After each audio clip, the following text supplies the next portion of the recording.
नमस्कार, मैं विश्वास राय आपका टारगेट विद विश्वास राय चैनल में स्वागत करता हूं।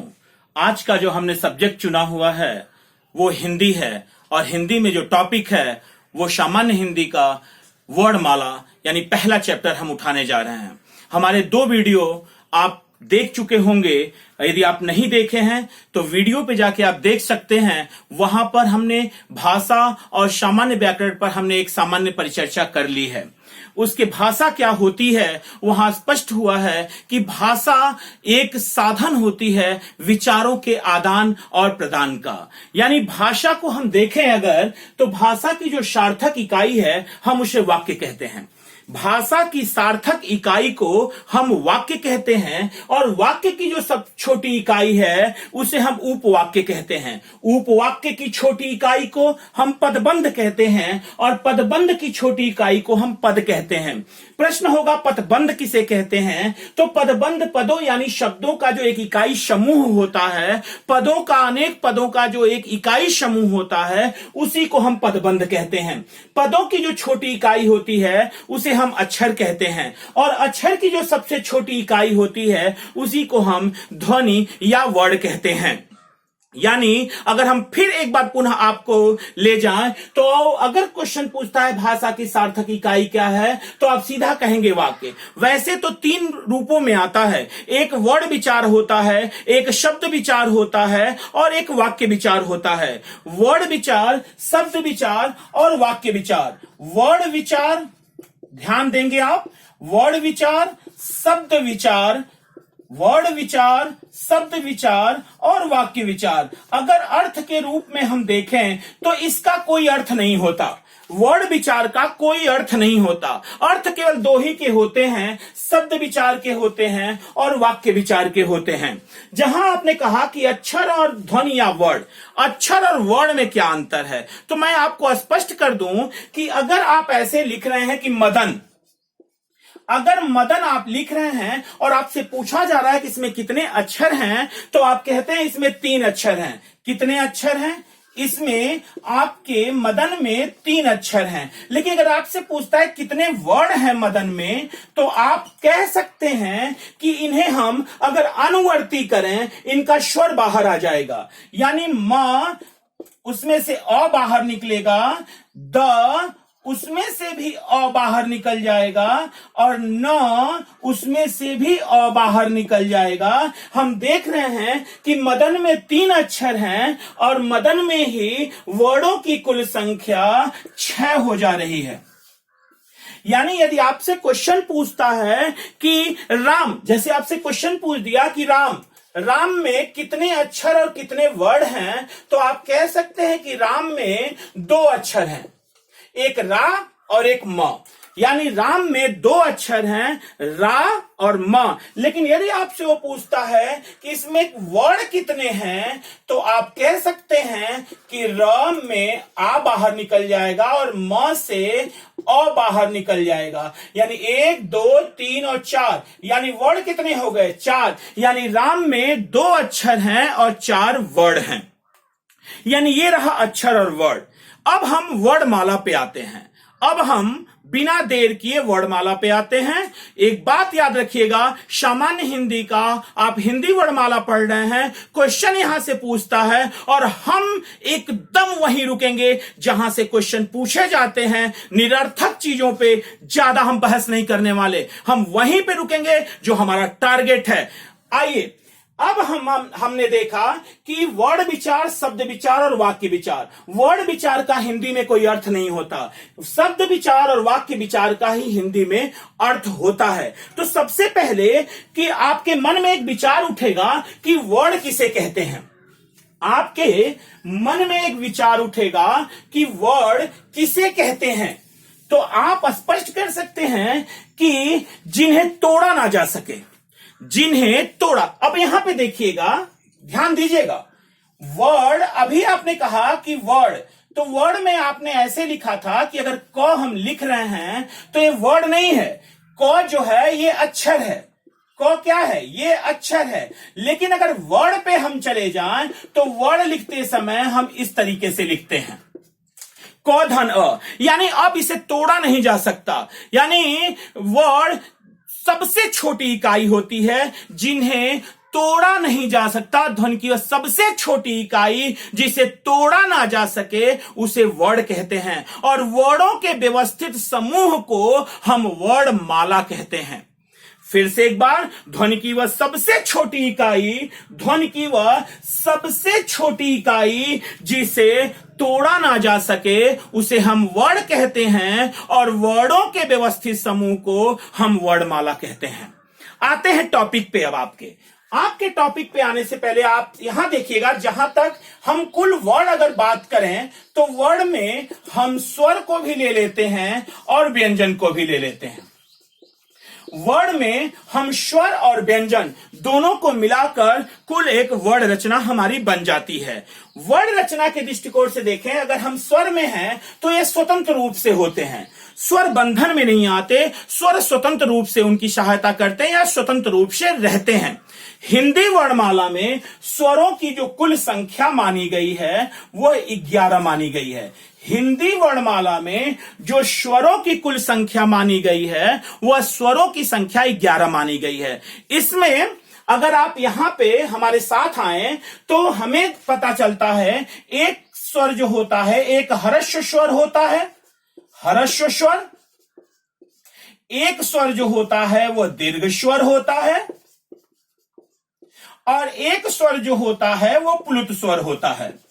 एक बात याद रखिएगा बच्चों, स्वर में 3 स्वर आपने लिए, फर्स्ट, सेकेंड और थर्ड। एक ह्रस्व स्वर, एक दीर्घ स्वर और एक जो है वो प्लुत स्वर। अगर ह्रस्व स्वर को अगर परिभाषित करना हो तो ये एक मात्रा के आधार पर उच्चारण देते हैं। दीर्घ स्वर जो होते हैं वो 2 मात्रा के आधार पर उच्चारण देते हैं, और जो प्लुत स्वर होते हैं वह 3 मात्रा के आधार पर उच्चारण देते हैं। हमारे प्राइमरी विद्यालयों में जब हम शुरुआत में पढ़ते थे तो कितना बेहतर ढंग से बताया जाता था, जब हमसे कहा जाता था ओ आ ई, तो जब ई कहते थे तो इसका मतलब होता था एक मात्रा, फिर कहते थे ई यानी 2 मात्रा। यानी अब इस तरह से अगर आप कहें ओ आ ई नहीं क्लियर होगा। क्लियर करने के लिए हमें उच्चारण शुद्ध करना होगा। जब हम 1 मात्रा जितना समय लेंगे उसको ह्रस्व स्वर कहेंगे, और जब 2 मात्रा जितना स्वर समय लेंगे तो उसे हम दीर्घ स्वर कहेंगे, और जब 3 मात्रा जितना समय लेंगे तो हम उसे प्लुत स्वर कहेंगे। ये रोने, चिल्लाने, बुलाने, जैसे आप कहते हैं राम, तो जब बहुत खींच के बोलेंगे, किसी को बुला रहे हैं आप, तो आप कहते हैं कि पुकारने में भी हम एक लंबा खींच ले जाते हैं, इसी को हम प्लुत स्वर कहते हैं। फिर से एक बार आइएगा, ह्रस्व स्वर पे आते हैं। अगर स्वर को देखें, और स्वर को प्लुत स्वर में तो क्लियर हो गया कि ये 3 में आते हैं।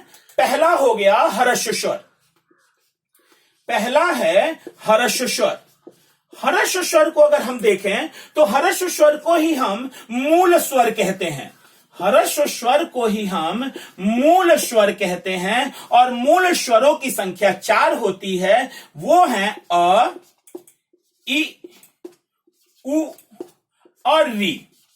अ, ई, उ, री, ये कुल 4 जो स्वर आप दिखाई दे रहे हैं वही 4 स्वर ह्रस्व या मूल स्वर कहलाते हैं। जो री है वो हिंदी में इसका प्रयोग कम होता है, यह संस्कृत से लिया गया है। और बच्चों एक बात याद रखिएगा, तब तद्भव तत्सम आएगा, ये जहां जहां प्रयोग होगा तुरंत समझ जाइएगा कि ये तत्सम शब्द है, तद्भव शब्द नहीं है। अगर री का कहीं पर भी उल्लेख होता है तो आप तुरंत समझ जाइएगा कि ये जो शब्द हमें दिया गया है वो तद्भव नहीं है, वो तत्सम शब्द है। हम चर्चा करेंगे, पूरा एक वीडियो हम तद्भव और तत्सम पर बनाएंगे और आपको नियम बताएंगे। बहुत आसानी से बिना रटे आप तैयार कर लेंगे कि किन शब्दों को हम तद्भव के अंतर्गत लेंगे और किन शब्दों को हम तत्सम के अंतर्गत लेंगे। और दूसरा जो आप देख रहे हैं वो है दीर्घ स्वर, वो है दीर्घ स्वर। दीर्घ स्वर 7 होते हैं। दीर्घ स्वर 7 होते हैं। आ, बड़ी ई, बड़ा ऊ, ए, आए, ओ और औ, यानी ये 1 2 3 4 5 6 7 यानी दीर्घ स्वरों की कुल संख्या 7 होती है। तो ह्रस्व 4 और दीर्घ 7 मिलके स्वरों की कुल संख्या, हिंदी वर्णमाला में स्वरों की कुल संख्या अगर हम देखें तो स्वर कितने हो गए? तो स्वर हो गए 4 और 7 मिलके कुल 11 स्वर। यही आपका आंसर होगा। अगर आपसे क्वेश्चन पूछता है हिंदी वर्णमाला में स्वरों की कुल संख्या कितनी है, तो आप सीधा कहेंगे हिंदी वर्णमाला में स्वरों की संख्या कुल 11 है। किसी किसी किताबों में 13 दिया हुआ है, गलत है। आपको सीधा बोलना है हिंदी वर्णमाला में स्वरों की संख्या 11 होती है। 2 और बच गए। 2 कौन कौन से हैं? एक अंग है और एक अह है। एक अंग है और एक अह है। अंग और अह, अगर अंग और अह जिसे हम अयोग वाह व्यंजन कहते हैं, ध्यान दीजिएगा, अयोग वाह व्यंजन, अयोग वाह व्यंजन नाम दिया जाता है अंग को भी और अह को भी।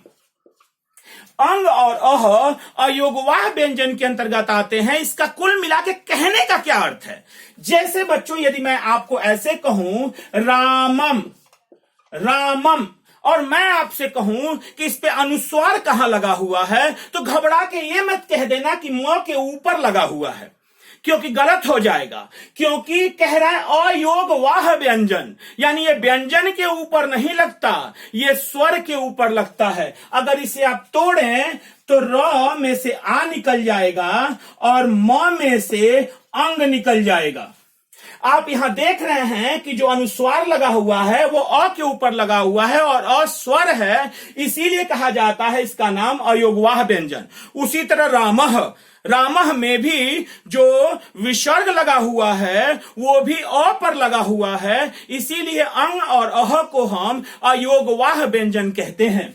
अगर हम देखें, अगर आप इस तरीके से लें, अकुह विसर्जनीय नाम कंठ, अकुह विसर्जनीय नाम कंठ, तो यहां विसर्ग का जो उच्चारण होता है वो कंठ के द्वारा होता है, वो कंठ के द्वारा होता है। और अंग जो है वो नासिक के व्यंजन माना जाता है, नासिक से होता है, यानी अंग का उच्चारण नासिक से होता है और अह का उच्चारण कंठ से होता है। हम अभी क्लियर करेंगे, एक आपको ग्राफ देंगे जिसमें उच्चारण स्थान क्लियर होंगे कि कौन सी चीजें कहां से आएंगी। अगर हिंदी में देखें, कुछ परिभाषाएं रट लें, अकुह विसर्जनीय नाम कंठ, इचुषा नाम तालु, ऋतुषा नाम मूर्धा, तो आप देखेंगे उपपदमानिया नाम, तो आप देखेंगे कि वो हमसे गलत नहीं होते, वो एक तरीके से हमें एक सूत्र में बांध देते हैं और कोई भी क्वेश्चन पूछे आप आराम से अपना आंसर ले सकते हैं, रटने की जरूरत इसे नहीं पड़ती है। आते हैं टॉपिक पे, यानी ये जो 2 व्यंजन है अंग और अह, इसको आप किस नाम से पुकारते हैं? तो आप इसको नाम देते हैं अयोगवाह व्यंजन, इसे आप नाम देते हैं अयोगवाह व्यंजन। आते हैं टॉपिक पे, यानी आपसे पूछेगा निम्नलिखित में से कौन सा अयोगवाह व्यंजन है? आपका आंसर होगा अंग है और अह है। अह का उच्चारण स्थान कहां है? आप कहेंगे अह का उच्चारण स्थान कंठ है। अंग का उच्चारण स्थान कहां है? अंग का उच्चारण स्थान नासिक है, नासिक से है। अगले पे आते हैं टॉपिक पे, हम अगले टॉपिक पे आते हैं अभी। यानी आपने देखा कि आपके स्वरों की संख्या कुल 11 है, 11 स्वर हैं, 2 अयोगवाह व्यंजन हैं, अंग और अह। अगर हम फिर से अगर इसी पे आ जाएं तो वायु के, यानी नाक और मुख से वायु निकालने के आधार पर हम इसे अनुनासिक और निरनुनासिक में बांट लेते हैं। अनुनासिक और निरनुनासिक। अनुनासिक का जहां तक भेद आता है, हम कह सकते हैं अनुनासिक, अनुनासिक और एक शब्द होता है निरनुनासिक, अनुनासिक और निरनुनासिक। एक बात याद रखिएगा बच्चों, अनुनासिक जिसमें हवा मुख और नाक दोनों से निकलती है, और निरनुनासिक में जो हवा होती है वह केवल मुख से निकलती है, नाक से हवा नहीं निकलती है। अगर हम अनुनासिक पे ही आके टिक जाएं तो आपको पता होगा कि यहां चंद्र बिंदु लगाया जाता है, यानी आधार के ऊपर हम चंद्र बिंदु लगा देते हैं। एक बात और समझने की कोशिश करिएगा कि अगर आधार के ऊपर बिंदी भी लगाते हैं, याद रखिएगा कि अगर आप तद्भव और तत्सम पढ़ रहे हैं और किसी भी शब्द के ऊपर चंद्र बिंदु लगा हुआ है तो बच्चों परहेज ना करना, सीधा कह देना यह तद्भव है।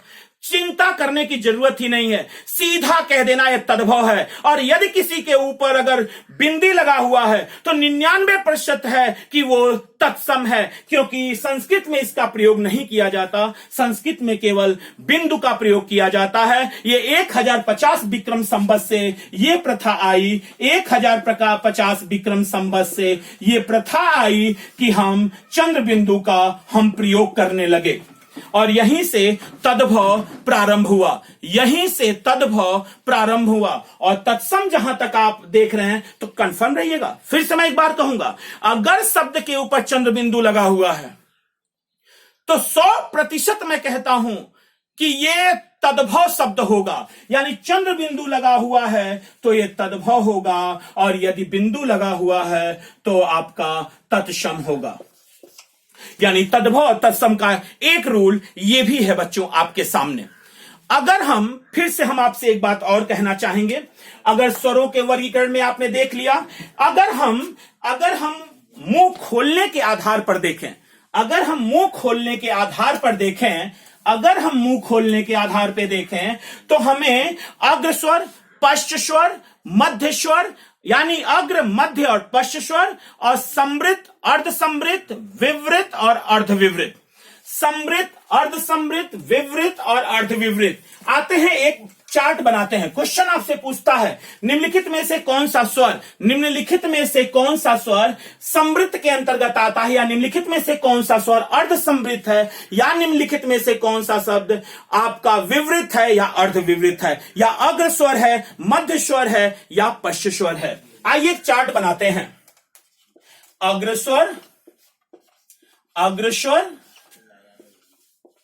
मध्य स्वर, और ये रहा आपका पश्च स्वर। अग्र स्वर, मध्य स्वर और पश्च स्वर। यहां पे आप कह सकते हैं एक चार्ट में समृत, अर्ध समृत, अर्ध विवृत और विवृत। अगर हम एक चार्ट बनाएं, बहुत ध्यान से, एक भी क्वेश्चन बाहर नहीं जाएगा, एक भी क्वेश्चन बाहर नहीं जाएगा।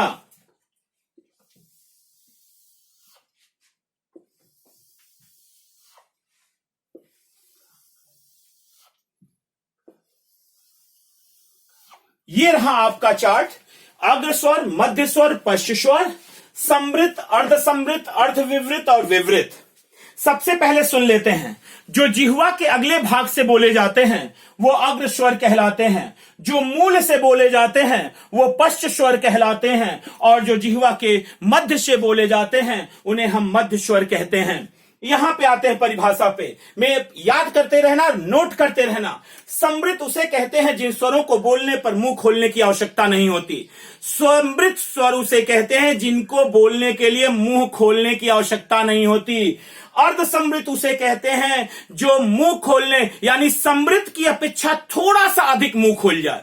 जैसे आप कहें ई बोलने में मुंह नहीं खुला, लेकिन जो ही आप कहते हैं ई तो ही हिचकते हैं और अचानक थोड़ा सा मुंह खुल जाता है। जब आप कहते हैं ऊ, मुंह नहीं खुलता, लेकिन जब कहते हैं ऊ तो थोड़ा सा हिचकने की वजह से मुंह खुल जाता है। फिर से परिभाषा, समृत जिस स्वरों को बोलने के लिए मुंह खोलने की आवश्यकता नहीं होती उन्हें हम समृत कहते हैं, उन्हें हम समृत कहते हैं। और समृत की अपेक्षा जहां थोड़ा सा अधिक मुंह खुले हम उसे अर्ध समृत कहते हैं, हम उसे अर्ध समृत कहते हैं, हम उसे अर्ध समृत कहते हैं।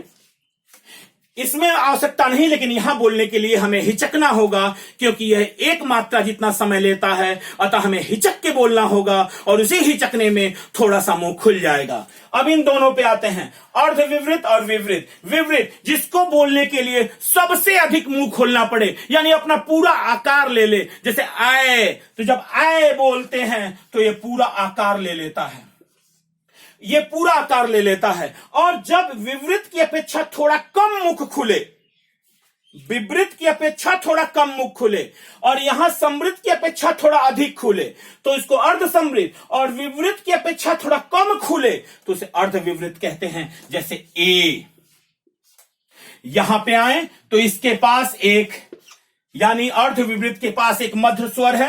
निम्नलिखित में से किसके पास एक मध्य स्वर है? तो अर्ध विवृत के पास एक मध्य स्वर है। मध्य स्वर किसे कहते हैं? अ। एक बार बच्चों अ बोल के देखिए, बीच में जिह्वा टंग जाएगी, अ एकदम कटोरे जैसा आकार ले लेगी। इसका मतलब साफ है कि जिह्वा पे के बीच में दबाव पड़ रहा है, इसीलिए इसे हम मध्य स्वर कहते हैं। और यहां पे अगर हम आए, ध्यान देना, ओ और एक हमारा आगत स्वर है ये, और ऐ और इसके साथ औ,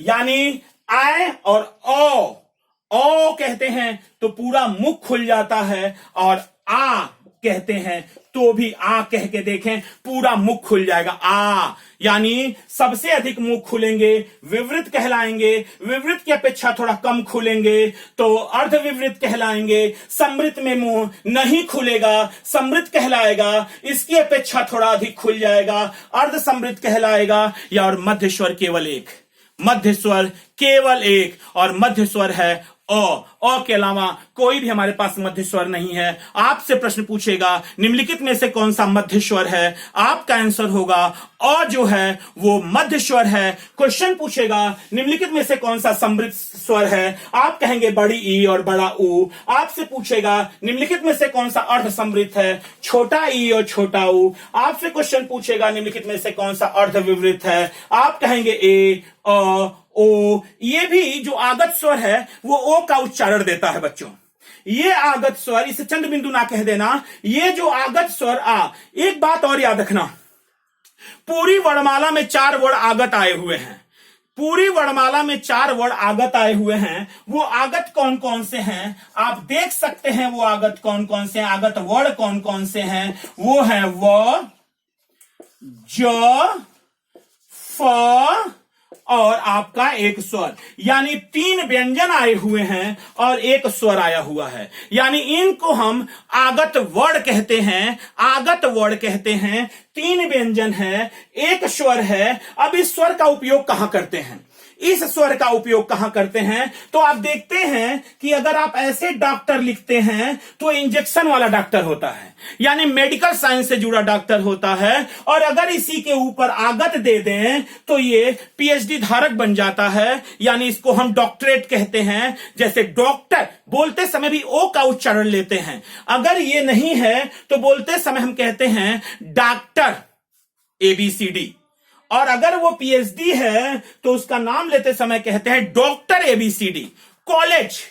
कॉलेज में आगत स्वर लगता है, कॉपी आगत स्वर लगता है, यानी जहां ओ का उच्चारण हो वहां पे हम आगत स्वर ले लेते हैं, अगर उसमें ओ नहीं है तो। बहरहाल आपने स्पष्ट कर लिया कि अग्रस्वर, मध्य स्वर, पश्च स्वर। आपने समृद्ध देख लिया जिसमें कम मुख, सबसे कम मुख खुले, इसकी अपेक्षा अधिक मुख खुले अर्ध समृद्ध, सबसे अधिक मुख खुलेगा इसमें जो कि विवृत होगा, इसकी अपेक्षा थोड़ा कम मुख खुलेगा जिसे हम अर्ध विवृत कहेंगे। अर्ध विवृत, स्क्रीनशॉट ले सकते हैं, बहुत ही महत्वपूर्ण चार्ट है आपके सामने।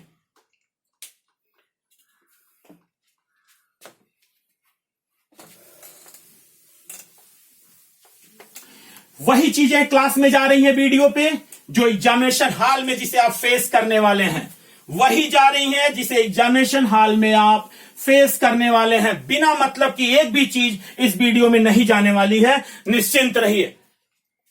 अब हम आते हैं व्यंजन पे। अब हम आते हैं अपने व्यंजन पे। तो व्यंजन में अगर हम देखें तो व्यंजन में कहने में हिचक नहीं, ध्यान दीजिएगा, बहुत आसान है। बहुत भारी भरकम लेने की जरूरत नहीं। क ख ग घ अंग, च छ ज झ इय, ट ठ ड ढ अड़, त थ द ध न, प फ ब भ और म। ये आपके पास 25 स्पर्शी व्यंजन है। बच्चों याद रखिएगा, 25 स्पर्शी व्यंजन हैं। स्पर्शी व्यंजनों की संख्या 27 होती है। स्पर्शी व्यंजनों की संख्या 27 होती है क्योंकि यहां ड ढ जो देख रहे हो, इसी में हम पढ़ाएंगे भी आपको कि ड ढ को हम उच्छिप्त व्यंजन भी कहते हैं, जिसको हम द्विगुण व्यंजन कहते हैं, जिसको हम विकसित व्यंजन कहते हैं।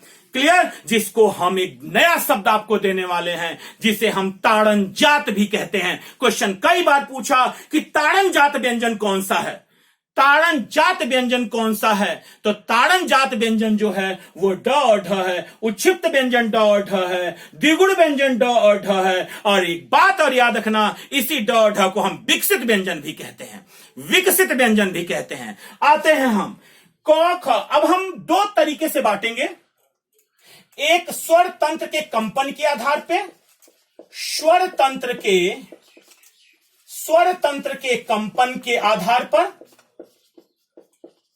स्वर तंत्र के कंपन के आधार पर, और दूसरा हम बांटेंगे पहला स्वर तंत्र के कंपन के आधार पे, और दूसरा हम बांटेंगे कि वायु की मात्रा के आधार पर, वायु की मात्रा के आधार पर, वायु की मात्रा के आधार पर।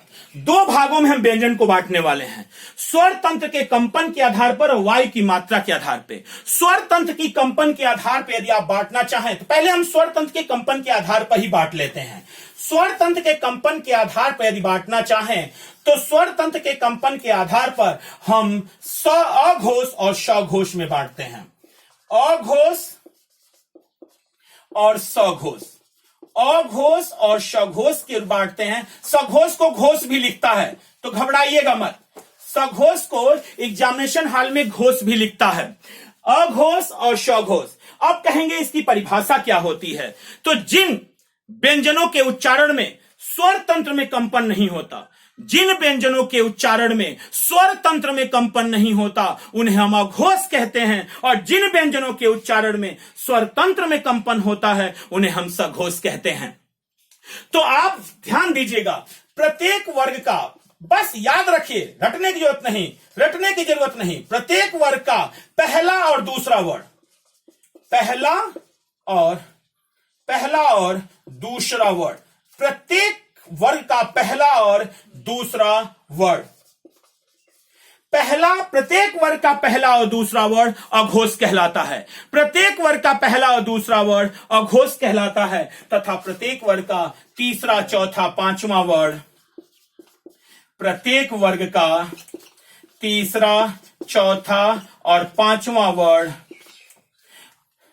सघोष कहलाता है। यानी अगर आपसे क्वेश्चन पूछता है निम्नलिखित में से कौन सा सघोष और निम्नलिखित में से कौन सा अघोष है, तो क ख च छ ट ठ त थ प फ ये कौन से हैं? ये अघोष हैं। और ग घ अंग, ज झ इय, ड ढ अड़, द ध न, ब भ म ये क्या आपके पास जा रहे हैं? ये आपके पास सघोष चले गए। यानी आप समझ चुके हैं कि प्रत्येक वर्ग का पहला और दूसरा वर्ड अघोष होता है और प्रत्येक वर्ग का तीसरा, चौथा, पांचवा वर्ड सघोष होता है। क्लियर हो चुके हैं?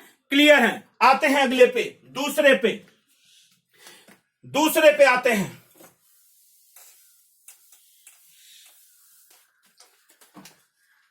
वायु की मात्रा के आधार पर, वायु की मात्रा के आधार पर, वायु की मात्रा के आधार पर, वायु की मात्रा के आधार पर बच्चों दो भागों में बांटते हैं। एक है अल्प प्राण, एक है अल्प प्राण और दूसरा है महाप्राण। एक है अल्प प्राण और दूसरा है महाप्राण। अब परिभाषा सुन लीजिए। अल्प प्राण, जिन व्यंजनों के उच्चारण में वायु कम मात्रा में बाहर निकलती है उन्हें हम अल्प प्राण कहते हैं, और जिन व्यंजनों के उच्चारण में हवा अधिक मात्रा में बाहर निकलती है हम उन्हें महाप्राण कहते हैं। हम उन्हें महाप्राण कहते हैं। एक बात याद रखिएगा कि जिन व्यंजनों के उच्चारण में वायु कम मात्रा में बाहर निकलती है उन्हें अल्प प्राण, और जिन व्यंजनों के उच्चारण में हवा अधिक मात्रा में बाहर निकलती है उन्हें हम महाप्राण कहते हैं। बोर्ड पे हमारे साथ बोलेंगे आप। को आवाज नहीं निकल रही, सांस खींच रहे हैं। को, ख में छोड़ दिया। ख, गो ले लिया, घ छूट गया। अंग फिर ले लिया। यानी प्रत्येक वर्ग का पहला, तीसरा और पांचवा वर्ड अल्प प्राण होते हैं, और प्रत्येक वर्ग का दूसरा और चौथा वर्ड महाप्राण होते हैं। यानी अल्प प्राण प्रत्येक वर्ग का पहला, तीसरा, पांचवा वर्ड, और महाप्राण प्रत्येक वर्ग का दूसरा और चौथा वर्ड। आप देखें, टो बोलेंगे तो अंदर जाएगा, ठ में बाहर आ जाएगा। डो में अंदर जाएगा, ढ में बाहर आ जाएगा, और र में अंदर चला जाएगा।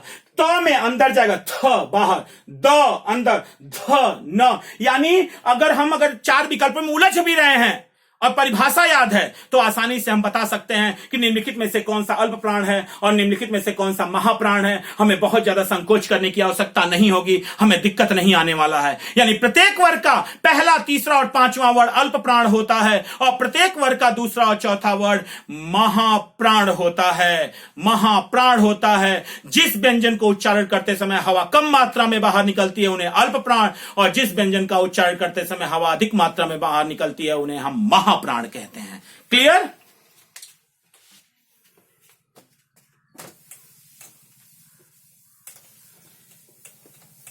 अब हम इनका उच्चारण स्थान दिखाएंगे। इनका हम उच्चारण स्थान दिखाने वाले हैं कि इनका उच्चारण स्थान पूरी वर्णमाला का, हिंदी वर्णमाला का उच्चारण स्थान कहां से कहा जाता है। अगर हम यहां पे लिखें वर्ड और यहां पर लिख लें आप उच्चारण स्थान, वर्ड और उच्चारण स्थान। क्वेश्चन पूछता है बच्चों, वर्ड और उच्चारण स्थान का क्वेश्चन पूछता है। जैसे अगर पहले पे आना चाहें तो आप कहते हैं अकुह विसर्जनीय नाम कंठ। अकुह विसर्जन, बहुत बहुत आसान। अकुह, यहां ध्यान दीजिएगा, अ कु ह विसर्जनीय नाम यानी विसर्ग, ये कहां से बोले जाते हैं? कंठ से बोले जाते हैं। अकुह विसर्जनीय नाम कंठ। कु का मतलब पूरा क वर्ग, कु का मतलब पूरा क वर्ग, यानी क ख ग घ अंग। यानी अकुह विसर्जनीय नाम कंठ में सब के सब कंठ से बोले जाते हैं। यानी हम कह सकते हैं यहां पे बच्चों इस वर्ड में कि इस अ में अ और आ